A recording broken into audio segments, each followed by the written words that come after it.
Hello students, welcome back to our channel Maths by Shravan Vatambedu. ఈ video లెక్చర్లో మనం finding unit normal and angle between the surfaces అనే topic vector డిఫరెన్షియేషన్లో vector క్యాలిక్యులస్లో gradient topic కింద వస్తుంది. Directional derivative అనేది మోస్ట్ ఇంపార్టెంట్ గ్రాడియంట్లో, అది ఆల్రెడీ చేసున్నాం ఆ వీడియో. అది చూడకపోతే నేను డిస్క్రిప్షన్లో లింక్ ఇస్తాను. అది మోస్ట్ ఇంపార్టెంట్ డైరెక్షనల్ డెరివేటివ్. ఇది షార్ట్ ఆన్సర్కి ఎస్ఏకి కూడా ఇంపార్టెంట్. యూనిట్ నార్మల్ ఎక్కువ అడుగుతుంటాడు. సో వాటిపైన యూనిట్ నార్మల్ ఫార్ములా ఏంటి, యాంగిల్ కనుక్కోవడానికి ఫార్ములా ఏంటి, వాటిపైన కొన్ని ప్రాబ్లమ్స్ చూద్దాం. ఓకేనా. So unit normal to surface F, ఒక పాయింట్ ఒక సర్ఫేస్ ఇచ్చినప్పుడు, అంటే స్కేలార్ పాయింట్ ఫంక్షన్ ఐజేకేలు ఉండవు, అప్పుడు మనం యూనిట్ నార్మల్ కనుక్కోవడానికి ఈ ఫార్ములా యూజ్ చేస్తాం, del f by mod del f. Okay. అలానే యాంగిల్ కనుక్కోవడానికి మనం cos theta formula n1 bar dot n2 bar by modulus n1 bar into modulus n2 bar. ఇక్కడ n1 బార్ n2 బార్ అంటే depending on given data మనం రాస్తాం. For example given డేటాలో ఒక function 2 points ఉన్నాయనుకోండి, అప్పుడు n1 బార్ అంటే del f at p, n2 bar అంటే del f at q. క్వశ్చన్లో ఒక ఫంక్షన్ 2 పాయింట్లు ఉంటాయి. అలా కాకుండా క్వశ్చన్లో 2 ఫంక్షన్స్ ఒకే పాయింట్ ఉంది, అప్పుడు n1 బార్ అంటే del f at p, n2 bar అంటే del g at p. Okay point కాబట్టి 2 ఫంక్షన్స్. ఓకేనా. సో ఇలా యూనిట్ నార్మల్ యాంగిల్ ఫార్ములాస్ మనం ఈజీగా గుర్తుపెట్టుకోవచ్చు. ఇప్పుడు ప్రాబ్లమ్స్ చూద్దాం. Especially short answer unit normal అయితే ప్రాబ్లం ఏంటంటే, ఇక్కడ ఫైండ్ యూనిట్ నార్మల్ అన్నాడు, ఒక సర్ఫేస్ ఇచ్చాడు. మనకి unit normal formula del f by mod del f. del f అంటే గ్రాడ్ f అని నేను చెప్పాను. del f అంటే ఏంటంటే do F by do X into i plus do F by do why into j plus do F by do Z into K. Do F by do X అంటే ఈ మొత్తాన్ని with respect to x differentiate చేయాలి. With respect to x అంటే x ఉండే టర్మ్నే differentiate చేయాలి. X లేనిది simply ignore. Differentiation of X square 2x Y. ఇక్కడ X లేదు, వదిలేయండి. ఇక్కడ ఎక్స్ ఉంది, differentiation of x1 Z square వస్తుంది ఐ బార్. అలానే with respect to Y complete function differentiate చేస్తే differentiation of y1 X square, differentiation of y square 2y Z. With respect to Z చేస్తే differentiation of z1, differentiation of z square 2z X K bar. ఇప్పుడు del f at given point ఏంటంటే 1 1 1. So x దగ్గర 1, y దగ్గర 1, z దగ్గర 1 పెట్టామంటే 2 + 1 3 అవుతుంది. ఇది కూడా 3నే అవుతుంది. 2 + 1 3నే. ఇక్కడ కూడా అన్ని 1లు పెట్టామంటే 3నే అవుతుంది. ఓకేనా. సో నా యూనిట్ నార్మల్ ఫార్ములా ఏంటంటే, యూనిట్ నార్మల్ అంటే మనం మామూలుగా 3ని కామన్ తీసి ఇలా కూడా రాయొచ్చు, i + j + k అని. యూనిట్ నార్మల్ అంటే ఏంటంటే del f by mod del f.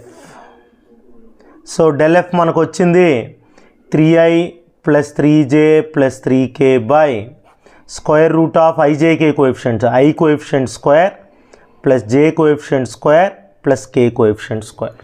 అంటే మీరు ఇలా రాస్తే ఇంకా ఈజీ, 3 కామన్ పెట్టేయచ్చు కదా. సో అది ఈజీ. సో 3 ఇక్కడైనా కామన్ పెడతారు. డినామినేటర్లో అన్ని 9s వస్తాయి, 3 9s వస్తాయి, 27. దీన్నే 9 3s అని రాయొచ్చు, √9 3 మళ్ళా. So 3 × i + j + k by 9కి 3 √3. లేదా ఇదే వేసుకోండి, ఈజీనైనా.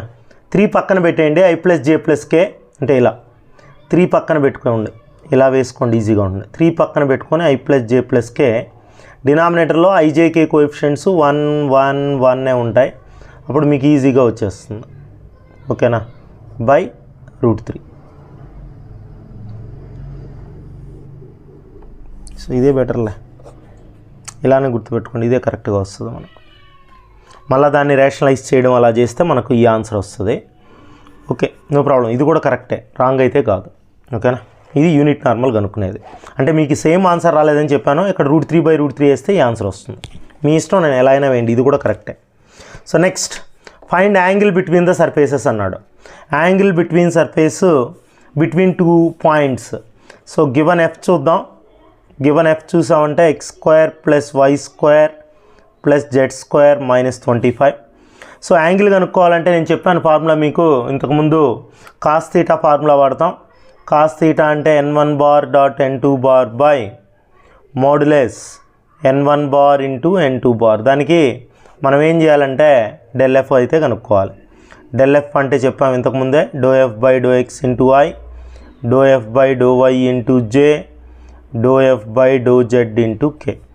Do F by do X అంటే 2x, ఓన్లీ ఎక్సే, ఎక్సలెంట్ టర్మ్స్ వదిలేయండి, 2xi. Doe F by do Y అంటే 2yj, 2zk. సో ఇప్పుడు del F at given point, first point n1 bar అంటే del F at first point ఇక్కడ ఇచ్చున్నాడు కదా 1 2 3 అంటే ఎక్స్ ఉండే దగ్గర 1, వై ఉండే దగ్గర 2, జెడ్ ఉండే దగ్గర 3 రాస్తే 2i 4j 6k అవుతుంది. n2 బార్ అంటే del F at second point 1 2 1 అంటే ఎక్స్ ఉండే దగ్గర 1, వై ఉండే దగ్గర 2, జెడ్ ఉండే దగ్గర 1. సో ఎక్స్ ఉండే దగ్గర 1 అంటే 2i, వై ఉండే దగ్గర 2 అంటే 4j, జెడ్ ఉండే దగ్గర అగైన్ 1 అంటే 2k. సో ఇప్పుడు cos theta formula n1 bar dot n2 bar by modulus n1 bar into modulus n2 bar. n1 bar అంటే 2i plus 4j plus 6k into 2i plus 4j plus 2k by square root of i coefficient square, j coefficient square, k coefficient square. ఇక్కడ కూడా i coefficient square, j coefficient square, k coefficient square. న్యూమరేటర్లో i కోఎఫిషియంట్సే multiply చేయండి. 2 2s are 4, j coefficient 4 4s are 16, k coefficient 6 2s are 12 by ఇక్కడ డినామినేటర్లో 4 16 36 వస్తుంది. 4 16 36 అంటే మీకు 56 అవుతుంది.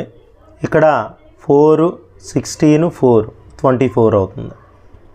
So finally మీకు ఏమొస్తుంది ఇక్కడ న్యూమరేటర్లో 32 బై రూట్ 56 ఇంటూ రూట్ 24.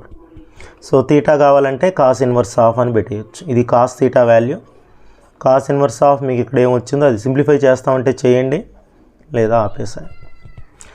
ఓకేనా? సో ఇలా ఈజీగా యాంగిల్ కనుక్కోవచ్చు. ఇదేంటంటే ఒక ఫంక్షన్ 2 పాయింట్స్ ఇస్తాయి, అలా కాకుండా 2 ఫంక్షన్స్ ఒకే పాయింట్ ఇస్తారు. అలా 2 ఫంక్షన్స్ ఒకే పాయింట్ ఇచ్చినప్పుడు మనం యాంగిల్ ఎలా కనుక్కుంటారో చూద్దాం. సో ఫస్ట్ వచ్చి లెట్ ఎఫ్, 2 ఫంక్షన్స్ ఉన్నాయి ఇక్కడ, 2 ఫంక్షన్స్. ఫస్ట్ ఫంక్షన్ ఎఫ్ అనుకుందాం, x square plus y square plus z square minus 9. Del f అంటే చెప్పాం కదా, do F by do X into I, do F by do why into J, do F by do Z into k. So do F by do X అంటే 2x, ఎందుకంటే with respect to x, x square derivative 2x, 2yj 2zk. So del F at given point, del F at given పాయింటే మనకు ఏమవుతుందంటే n1 bar అవుతుంది. So n1 bar అంటే ఇక్కడ X దగ్గర 2, why దగ్గర -1, జెడ్ దగ్గర 2 రాయాలి. 4i, వై దగ్గర -1 -2j, జెడ్ దగ్గర 2 4k. అలానే సెకండ్ ఫంక్షన్ని g అనుకుందాం. లెట్ g ఈక్వల్ టు, ఇక్కడ ఉన్నది ఫంక్షన్, ఈ జెడ్ని వారు రాసి చేద్దాం, x square plus y square minus z minus 3. Okay, so del g కనుక్కోవాలి. డెల్ జీ అంటే do g by do X into I, do g by do why into J, do g by do Z into K. Do g by do X అంటే 2xi, 2yj, do g by do z అంటే differentiation of z 1 కాబట్టి -1k. So now n2 bar అంటే del g at given point 2 - 1 2 అంటే X దగ్గర 2, why దగ్గర -1, Z ఉంటే 2 రాయాలి, లేదు. So 4i -2j -k. So now cos theta formula మీ అందరికీ తెలుసు, n1 bar dot n2 bar by modulus n1 bar into modulus n2 bar. n1 bar మనకు 4i -2j ప్లస్ 4k అని వచ్చింది. n2 బార్ ఇప్పుడే కనుక్కున్నాం, 4i -2j -k by square root of ijk coefficients, i coefficient square plus j coefficient square, అంటే minus ఉన్న plus అవుతుంది, అందుకే plus పెట్టాను. ఇక్కడ కూడా ఇలా వస్తుంది. సో ఫైనల్గా i కోఎఫిషియంట్స్ మల్టిప్లై చేయండి, 4 4s are 16 -2 × -2 +4, 4 × -1 -4 బై మీకేం మిగులుతుందంటే డినామినేటర్లో 16 4 20 16 36 ఇక్కడ 16 4 1 21. సో ఇక్కడ 4 4 క్యాన్సిల్ అయితే 16 √36 అంటే 6. సో క్యాన్సిల్ చేయొచ్చు మీరు 2 3 జార్ 2 8 జార్ అని కాస్ తీటా అది. సో ఇప్పుడు తీటా కావాలి. తీటా అంటే కాస్ ఇన్వర్స్ ఆఫ్ 8/3√21. ఇలా మనం కాస్ తీటా ఫార్ములా ఈ ఫార్ములా రాసి n1 బార్ n2 బార్ కనుక్కొని యాంగిల్ ఈజీగా కనుక్కోవచ్చు. ఇది మనం finding angle and unit normal to the given surface మా ఇంపార్టెంట్ షార్ట్ ఆన్సర్కి ఎస్ఏకి. అది వీడియో నచ్చినట్లయితే లైక్ చేయండి, షేర్ చేయండి. ఫస్ట్ టైం మన ఛానల్ చూస్తున్నట్లయితే సబ్స్క్రైబ్ చేసుకోవడం మర్చిపోకండి. Thanks for